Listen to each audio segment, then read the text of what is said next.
আমরা দেখব আধানের সাম্য। কোনো বস্তু সাম্যাবস্থায় আছে এটা কিভাবে বোঝা যায়? কোনো একটা বস্তুর উপরে মোট যে লব্ধি বল অর্থাৎ লব্ধি বল যেটা, এই লব্ধি বল যদি শূন্য হয় তাহলে বস্তুটি সাম্যে আছে বলা যায়। কোনো একটি বস্তু সাম্যাবস্থায় আছে বলা যায় বস্তুটির উপরে যখন মোট লব্ধি বল শূন্য হয়। এবং এই যে ইকুইলিব্রিয়াম অর্থাৎ সাম্য, সাম্য তিন প্রকারের হতে পারে। প্রথম হচ্ছে সুস্থির সাম্য, দ্বিতীয় হলো অস্থির সাম্য এবং তৃতীয় হচ্ছে নিরপেক্ষ সাম্য। তাহলে সুস্থির সাম্য কোনটা? যখন কোনো একটি বস্তুর উপরে বস্তুটিকে যদি তার অবস্থান থেকে সামান্য বিচ্যুত করে দেওয়া হয় এবং বস্তুটি যখন তা পুনরায় নিজের জায়গায় ফিরে আসে তখন আগে যে অবস্থা ছিল সেটা হলো সুস্থির সাম্য। লক্ষ্য করে দেখো, আমরা এখানে আধানের সাম্য দেখব। অর্থাৎ এখানে আমরা আধান রেখেছি, এখানে ধরো Q1 আধান আছে প্লাস, এখানে Q2 আধান আছে প্লাস Q2 এবং মাঝখানে আরেকটা আধান নিলাম, সেটা ধরে নিলাম Q এবং এটাও প্লাস আধান নিলাম। অর্থাৎ আমরা এই যে মাঝখানে আধানটা আছে A ও B, ও বিন্দুতে যে আধানটা আছে এর উপরে যদি লব্ধি বল শূন্য হয় তাহলে আধানটি সাম্যাবস্থায় থাকবে। এবং দেখো, আমরা অস্থির সাম্য কাকে বলবো? যখন ধরে না এই আধানটার ক্ষেত্রে যদি আমরা ধরি তাহলে এই আধানটা যদি এর অবস্থান থেকে সামান্য বিচ্যুত করে দেওয়ার পরে আধানটি এই অবস্থানে ফিরে আসে না, বরং এখান থেকে আরো দূরবর্তী অন্য স্থানে সরে যেতে চায়, তখন এই অবস্থানে এখন যে অবস্থানে আছে এইটাকে বলা হবে অস্থির সাম্য। ঠিক আছে, আমরা সুস্থির এবং অস্থির সাম্য দেখব, কারণ আমরা সুস্থির, অস্থির এবং নিরপেক্ষ সাম্য সম্বন্ধে ধারণা ক্লাস 11-এ অলরেডি বলেছে। এবার দেখো, আমরা এখানে সুস্থির অর্থাৎ প্লাস কিউ এই আধানটি সাম্যে আছে কি না সেটা আমরা এখানে লক্ষ্য করে দেখো। তাহলে এই আধানটা হলো প্লাস Q1, এই আধানটা প্লাস কিউ, এই আধানটা প্লাস Q2। এখানে R1 দূরত্ব নিলাম, এই দূরত্বটা নিলাম R2। অর্থাৎ প্লাস কিউ আধানের উপরে মোট বলের পরিমাণটা নির্ণয় করব। একটু আগে আমরা দেখিয়েছি জিনিসটা, দেখো। অতএব FA ইকুয়াল টু হলো 1/4πε0, SI পদ্ধতির শূন্য মাধ্যম নিচ্ছি, Q1Q বাই R1 স্কয়ার। এটা এই দিকে বলটা প্রযুক্ত হবে, এটা হলো FA। অনুরূপভাবে Q2 দ্বারা প্রযুক্ত বল FB equal to 1/4πε0 into Q2Q by R2 square নিলাম। অতএব লব্ধি বলের পরিমাণ F equal to 1/4πε0 into Q1Q by R1 square minus Q2Q by R2 square. এটা হলো লব্ধি বল।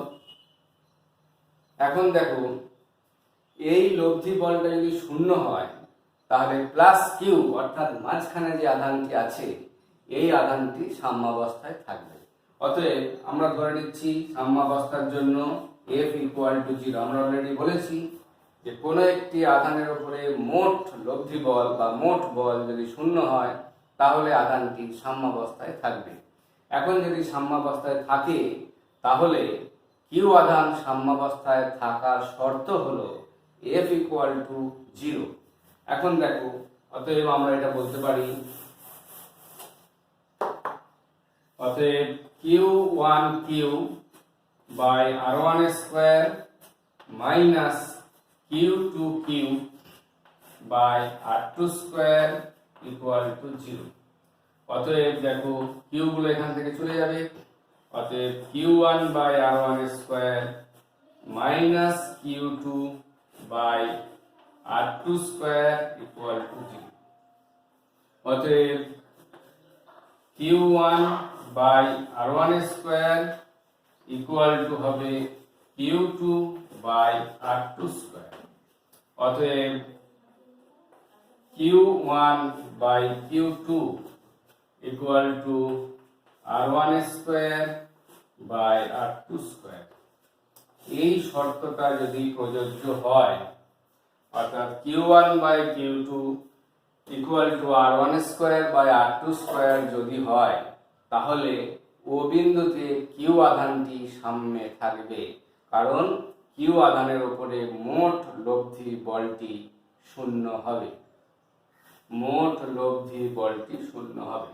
অনুরূপভাবে আমরা যদি আরেকটা সিস্টেম এখানে দেখাই, দেখো তিনটেই যদি নেগেটিভ হয়, Q1 এটা মাইনাস কিউ, এইটা হচ্ছে মাইনাস Q2, এইটা A, এটা O বিন্দু, এটা B, এটা R1 দূরত্ব, এটা হলো R2 দূরত্ব। তাহলে সেক্ষেত্রেও লক্ষ্য করে দেখো FA এই দিকে কাজ করবে বিকর্ষণ বলের জন্য, FB এদিকে কাজ করবে বিকর্ষণ বলের জন্য, এবং লব্ধি বলের পরিমাণটা সেই FA মাইনাস FB হবে। FA মাইনাস FB হবে। সেক্ষেত্রে একই সমীকরণ এখানে লক্ষ্য করো, এবং এই প্রত্যেক ক্ষেত্রে Q1 by Q2 equal to R1 square by R2 square. এই শর্তটা প্রযোজ্য হলে Q আধানটি মাঝখানে, অর্থাৎ মাঝখানে বলতে AB সংযোগকারী সরলরেখার মাঝে কোনো বিন্দুতে, ও বিন্দুতে Q আধানটি সাম্যাবস্থায় থাকবে। Q আধানটা সাম্যাবস্থায় থাকবে। ঠিক আছে।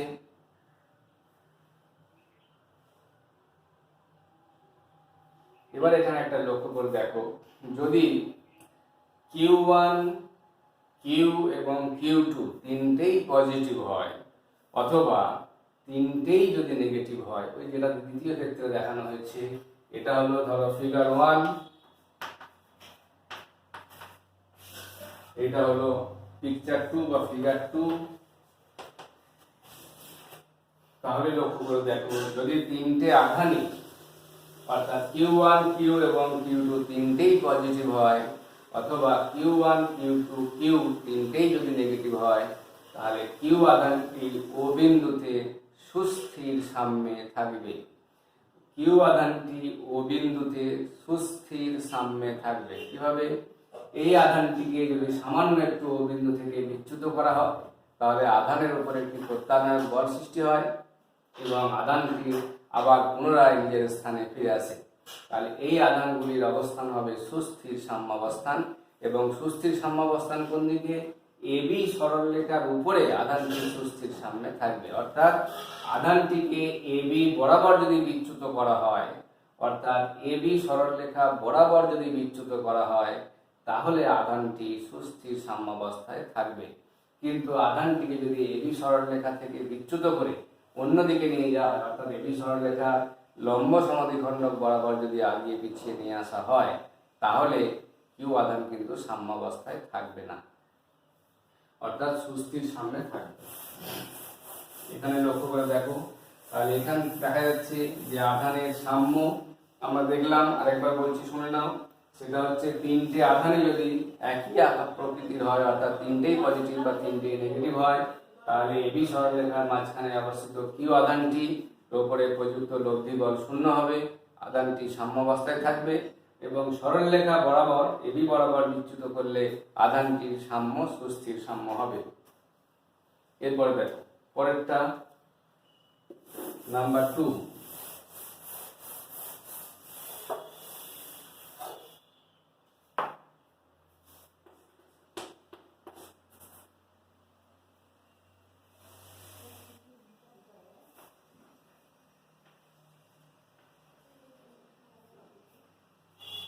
এখানে দেখো plus Q1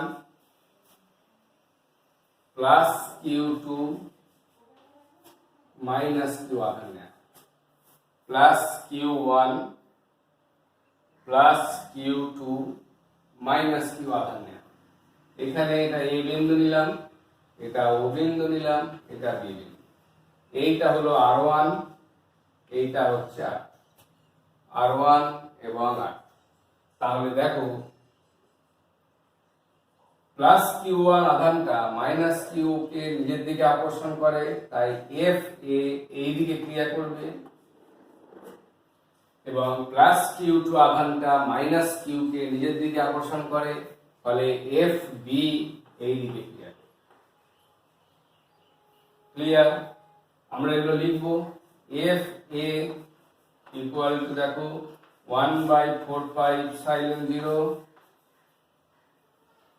into Q1Q by R1 square,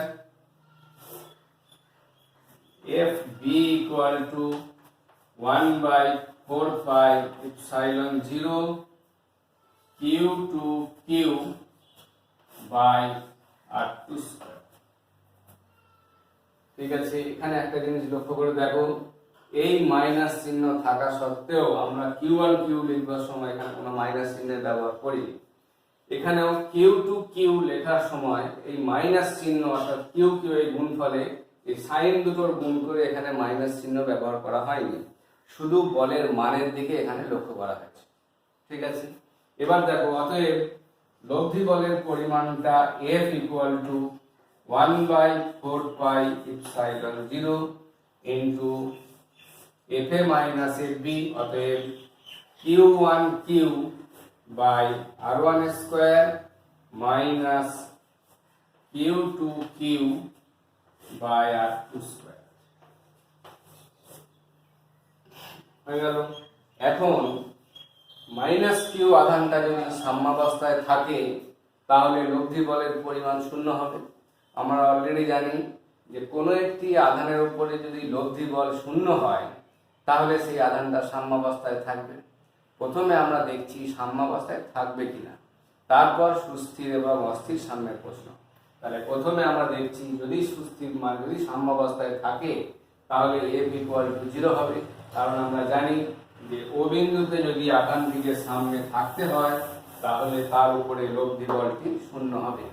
অতএব F ইকুয়াল টু যদি 0 হয়, F ইকুয়াল টু 0, অতএব এই রাশিমালাটা ইকুয়াল টু 0 হবে।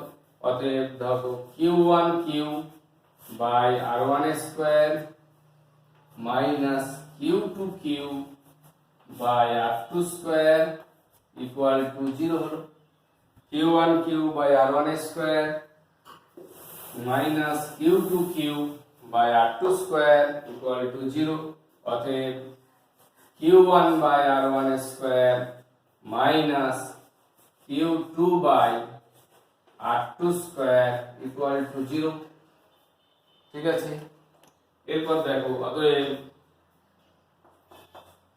Q1 by R1 square equal to Q2 by R2 square, Q1 by R1 square equal to Q2 by R2 square হলো।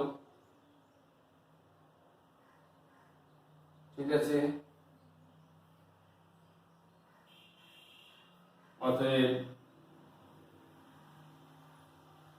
অতএব Q1 by Q2 equal to R1 square by R2 square.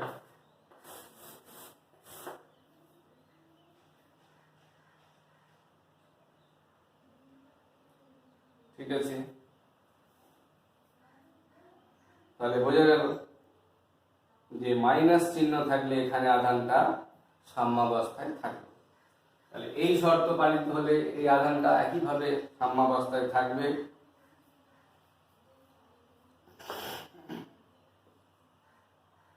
অতএব দেখো, এক্ষেত্রে আধানটা সাম্যাবস্থায় থাকবে, তবে এই আধানটিকে যদি সাম্যাবস্থান থেকে সামান্য বিচ্যুত করা হয় তাহলে এই আধানটার অবস্থান অন্যত্র সরে যাবে, ফলে আধানটি অস্থির সাম্যে অবস্থান করছে। আধানটা এখানে অস্থির সাম্যে অবস্থান করছে। তাহলে এখানে আমরা যেটা জিনিস দেখলাম সেটা হচ্ছে আধানটা অর্থাৎ মাইনাস কিউ আধানটা সাম্যাবস্থায় থাকবে, সাম্যাবস্থায় থাকবার এটা হলো শর্ত, সাম্যাবস্থায় থাকার শর্ত। এখানে আমরা যে বেসিক বিষয়টা উল্লেখ করতে চাইছি সেটা হচ্ছে কোনো একটি আধান সরলরেখায় কখন সাম্যাবস্থায় অবস্থান করে। ঠিক আছে, কখন আধানটি সাম্যাবস্থায় অবস্থান করে। আমরা প্রতিটা ক্ষেত্রে দেখাচ্ছি যে মাঝখানের আধানটি সাম্যাবস্থায় থাকবার শর্ত। আমরা এখন দেখব এই ধারে যে আধান দুটি আছে অর্থাৎ +q1 এবং +q2 এই আধানগুলি সাম্যাবস্থায় থাকবার শর্ত। দেখো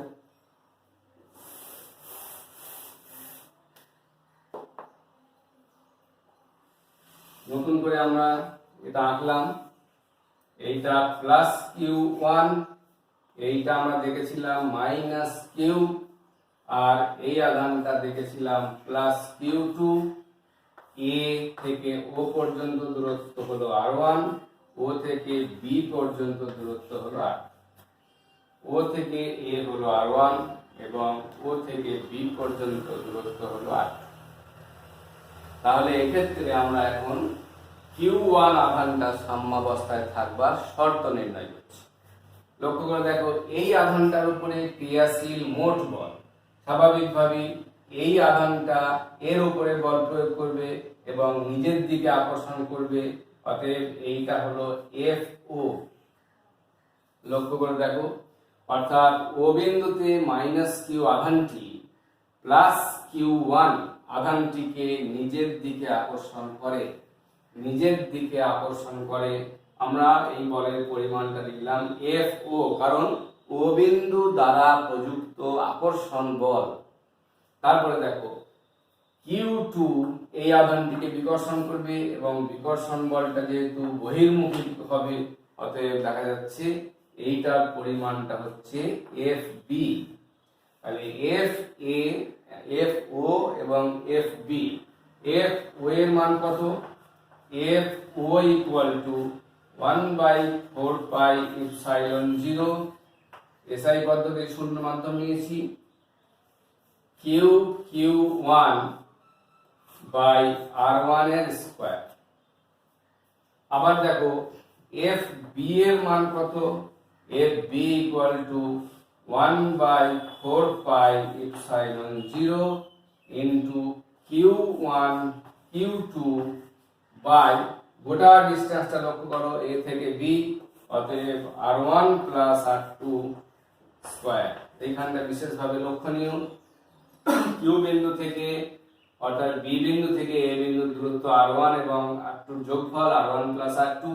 এবার দেখো a বিন্দুতে লব্ধি বলের পরিমাণ, আমি এখান থেকে ধরছি লব্ধি বলের পরিমাণ F = FO - FB = 1/4πε0 ইন্টু হচ্ছে q1/r1 square minus q1 q2 by r1 plus r2 তার স্কয়ার। লক্ষ্য করে দেখো, এটা হচ্ছে লব্ধি বলের পরিমাণ, এটা হচ্ছে a বিন্দুতে লব্ধি বলের পরিমাণ, a বিন্দুতে লব্ধি বলের পরিমাণ। দেখো, অতএব এখন যদি q1 আধানটা সাম্যাবস্থায় থাকে তাহলে F = 0, অতএব F = 0 হলে q1/r1 square minus q1 q2 by r1 plus r2 square = 0। অতএব q1 গুলো এখান থেকে চলে যাবে, অতএব q/r1 square minus q2/r1 plus r2 square = 0। ঠিক আছে, অতএব আমরা এখান থেকে q1 এর সাম্যাবস্থার শর্ত পাবো, সেটা হচ্ছে q/r1 square = q2/r1 plus r2 square.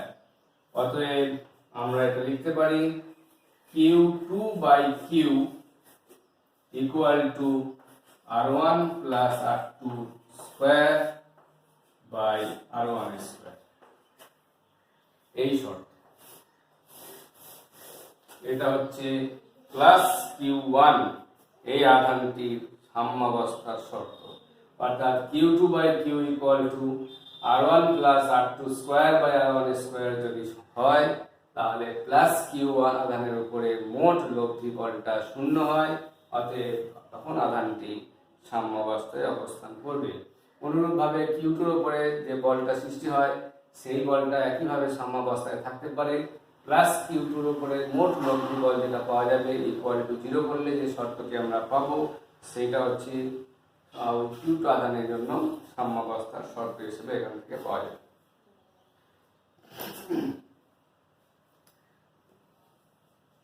এরপরে একটা জিনিস এখান থেকে আমরা লক্ষ্য করব যে এই যে সাম্যাবস্থা আমরা এখানে দেখাচ্ছি, এই যে সাম্যাবস্থা বলতে আমরা কি বোঝাই সেটা আমরা অলরেডি বলেছি যে কোনো একটি আধানের উপরে মোট বল যদি শূন্য হয় তাহলে সেই আধানটি সাম্যাবস্থায় থাকবে।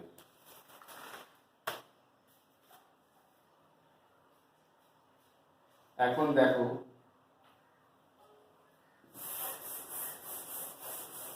একটা পর্যবেক্ষণ দেখো,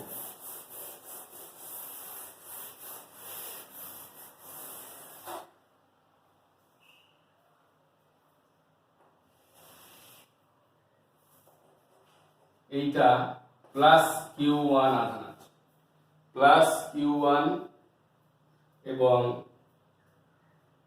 এই আধানটা হলো প্লাস Q2, আর এখানে আমি একটা আধান নিলাম, এই আধানটা আমরা নিচ্ছি মাইনাস Q। স্বাভাবিকভাবেই এইটা হলো R1 দূরত্ব নিলাম, এইটা R2 দূরত্ব নিলাম, A, O এবং B এই আধানগুলো এখান থেকে আমরা নিলাম। এখানে একটা জিনিস লক্ষ্য করে দেখো, Q আধানটা Q1 Q2 আধানের বিপরীত চিহ্ন যুক্ত নেওয়া হয়েছে। Q আধানটা Q1 Q2 আধানের বিপরীত চিহ্ন যুক্ত নেওয়া হয়েছে। এখন এই আধানটিকে যদি আমরা এই দিকে বিচ্যুত করি, ধরে নাও আমরা x দূরত্বে নিয়ে গেলাম, আধানটিকে আমরা x দূরত্বে নিয়ে গেলাম, স্বাভাবিকভাবেই এই আধানের উপরে এই দিকে একটা আকর্ষণ বল সৃষ্টি হবে যেহেতু এটা মাইনাস Q, এবং এই Q2 এর উপরে এদিকে একটা আকর্ষণ বল সৃষ্টি হবে এবং লব্ধি বলটা এই দিকে সৃষ্টি হবে, অর্থাৎ এইটা হবে FA, এই বলটা হবে FB, আর এইটা হবে লব্ধি বলের পরিমাণ F। ঠিক আছে, তাহলে এই অবস্থায় দেখো এই আধানটি যদি আমরা এই বিন্দু থেকে সোজা পিছন দিকে বিচ্যুত করি তাহলে আধান দুটির উপরে লব্ধি বল এমন ভাবে ক্রিয়া করে যে সেই লব্ধি বলের অভিমুখটা আগে যে বিন্দুতে আধানটি অবস্থান করছিল তার অভিমুখ বরাবর হবে, অভিমুখ বরাবর হবে। সেই জন্য এই যে অবস্থায়, এই অবস্থায় আমরা বলতে পারি যে এই এবি সরলরেখা লম্ব বরাবর যদি আধানটিকে বিচ্যুত করা হয় তাহলে আধানের আগেকার অবস্থানটি হচ্ছে সুস্থির সাম্যের অবস্থান। আর একটা বিষয় লক্ষ্য করে দেখো, ধরো এই আধানটা প্লাস Q1, এই আধানটা প্লাস Q2, এখানে একটা আধান ছিল এটাও প্লাস Q।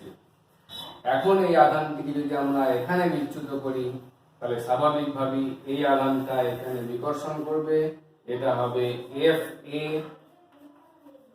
আর এই আধানটার উপরে বিকর্ষণ বলটা হবে এটা হলো FB। অতএব লব্ধি বলটা বহির্মুখে যাবে বাইরের দিকে, অর্থাৎ এবি সরলরেখার লম্ব বরাবর যদি আধানটিকে বিচ্যুত করা হয় তাহলে আমরা বলতে পারি আধানটির প্রাথমিক যে অবস্থানটা ছিল সেটা হলো অস্থির সাম্য। অর্থাৎ অস্থির এবং সুস্থির সাম্যটা আমরা আরেকবার বলবো, সেটা হচ্ছে যখনই দেখা যায় কোনো একটি আধানকে সাম্যাবস্থান থেকে বিচ্যুত করলে, সামান্য বিচ্যুত করলে আধানটি যদি আবার পূর্বের অবস্থানে প্রত্যানয়ন বলের প্রভাবে ফিরে আসতে পারে তাহলে সেই আগের অবস্থানটিকে বলা হবে সুস্থির, অথবা যদি একটি আধানকে আগের অবস্থান থেকে বিচ্যুত করলে আধানটি যদি স্থায়ীভাবে বিচ্যুত হয়ে পড়ে এবং তাপ বস্তুটি ফিরতে না পারে, তাহলে ওই আধানের অবস্থানটিকে বলা হবে অস্থির সাম্য। এখানে আমরা দেখালাম, এখানে দেখো দুটো প্লাস Q1 প্লাস Q2, এখানে মাইনাস কিউ থাকলে এর লম্ব বরাবর এইটা হচ্ছে দেখা যাচ্ছে সুস্থির সাম্য। তিনটে সমান প্রকৃতিযুক্ত, তিনটেই পজিটিভ থাকলে এবি লম্ব বরাবর আধানটিকে বিচ্যুত করলে তখন দেখা যায় আধানটির সাম্য হচ্ছে অস্থির সাম্য। আমরা অস্থির এবং সুস্থির সাম্য নিয়ে কয়েকটা বিষয় আমরা শুনে নাও।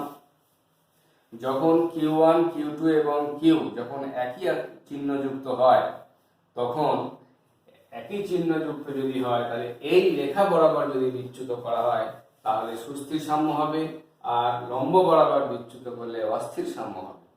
ঠিক আছে। এবং যদি মাঝখানের আধানটিকে যদি দেখা যায় এটা বিপরীত চিহ্নযুক্ত, দুদিকে যদি প্লাস থাকে, তাহলে এই সরল রেখা বরাবর এটা হবে অস্থির সাম্য, কিন্তু লম্ব বরাবর হবে সুস্থির সাম্য। ঠিক আছে, সুস্থির সাম্য হবে। এবং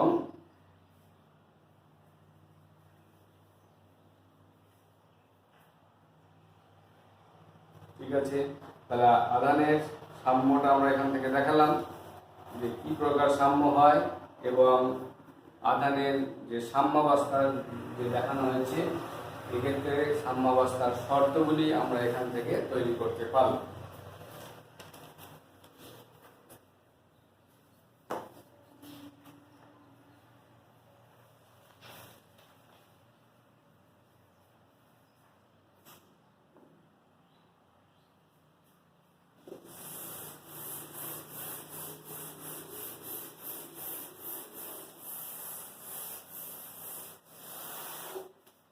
এরপরে দেখো কয়েকটা বিষয় আমাদের জেনে রাখতে হবে। যখন দুটি আধান স্থির অবস্থায় থাকে তখন তাদের মধ্যে তাড়িতিক বল কাজ করে। যখন দুটি আধান স্থির অবস্থায় থাকে তখন স্থির তাড়িতিক বল আধান দুটির মধ্যে কাজ করে। এর আকর্ষণ, এই বলটি আকর্ষণ বল হতে পারে বা বিকর্ষণ বল হতে পারে। কিন্তু যখন দুটি আধানের মধ্যে আপেক্ষিক গতি থাকে, এখানে বিষয়টা লক্ষ্য করে দেখো, এখানে একটা আধান নিয়েছি Q1, এখানে একটা আধান নিয়েছি Q2। Q1 এবং Q2 আধান দুটি যদি পরস্পরের সাপেক্ষে স্থির অবস্থায় থাকে, তাহলে এই আধান দুটির মধ্যে স্থির তাড়িতিক বল কাজ করবে, এবং সেই বলটা কুলম্বের সূত্র থেকে আমরা অলরেডি পেয়েছি, F = Q1 Q2/r², সিজিএস পদ্ধতি। কিন্তু যদি এই আধান দুটির মধ্যে আপেক্ষিক গতি থাকে, অর্থাৎ একটার সাপেক্ষে একটা গতিশীল থাকে, তাহলে আধান দুটির মধ্যে স্থির তাড়িতিক বলও কাজ করবে এবং চৌম্বক বল সৃষ্টি হবে। অর্থাৎ দুটি আধান যদি গতিশীল অবস্থায় থাকে, অর্থাৎ একটার সাপেক্ষে অপরটার মধ্যে আপেক্ষিক গতি থাকে, তাহলে দেখা যাবে যে তাদের মধ্যে তাড়িতিক বলও কাজ করবে এবং চৌম্বক বলও কাজ করবে। তাড়িতিক বলও কাজ করবে এবং চৌম্বক বল, অর্থাৎ গতিশীল আধান চৌম্বক বল সৃষ্টি করে, এটা আমরা পরবর্তীকালে দেখব। এবং আরেকটা বিষয় আমাদের এখানে লক্ষ্য করতে হবে যে আমরা যখন কোনো আধানের কথা দেখেছি তখন সেই আধানটা একটা বস্তুর মধ্যে অবস্থান করে। আধান কোনো বিন্দু নয়, আধান একটি বস্তুর মধ্যে অবস্থান করে, এবং সেই বস্তু থেকে ইলেকট্রন বিচ্যুত হলে অথবা ইলেকট্রনের আধিক্য হলে ওই বস্তুটার মধ্যে আধানের সৃষ্টি হয়। আধান কোনো বিন্দু নয়, কিন্তু আধান একটি বস্তুর মধ্যে অবস্থান করে। আরেকটা বিষয় আমরা এখানে দেখব, সেটা হচ্ছে ধরো এই বস্তুটা আমরা এখানে নিলাম, এটা হলো এ বস্তু, এখানে একটা বস্তু নিলাম, এটা হলো বি বস্তু। এই বস্তুটা ধরে নিচ্ছি ধনাত্মক আধানে আহিত অবস্থায় আছে। তাহলে এই বস্তুটার সঙ্গে যদি এই বস্তুটাকে আমরা স্পর্শ করাই, অর্থাৎ এটা এ এবং এইটাকে যদি আমরা স্পর্শ করাই, তাহলে এই দুটোর বস্তু অনাহিত বস্তুটার মধ্যে আধানের সৃষ্টি হবে, এবং অনাহিত অর্থাৎ এটা যেহেতু আমরা ধনাত্মক ছিল, তাহলে এই বস্তু থেকে ইলেকট্রন এদিকে চলে আসবে এবং আসবার ফলে দুটো বস্তুর আধানের সৃষ্টি হবে। এবং কতক্ষণ পর্যন্ত এই দুটো বস্তুর মধ্যে আধানের বন্টন প্রক্রিয়া চলবে, যতক্ষণ পর্যন্ত না দুটো বস্তুর বিভব সমান হয়ে যায়। অর্থাৎ দুটো বস্তুর মধ্যে বিভব সমান হয়ে যাওয়া পর্যন্ত এটা চলতে থাকবে। ঠিক আছে।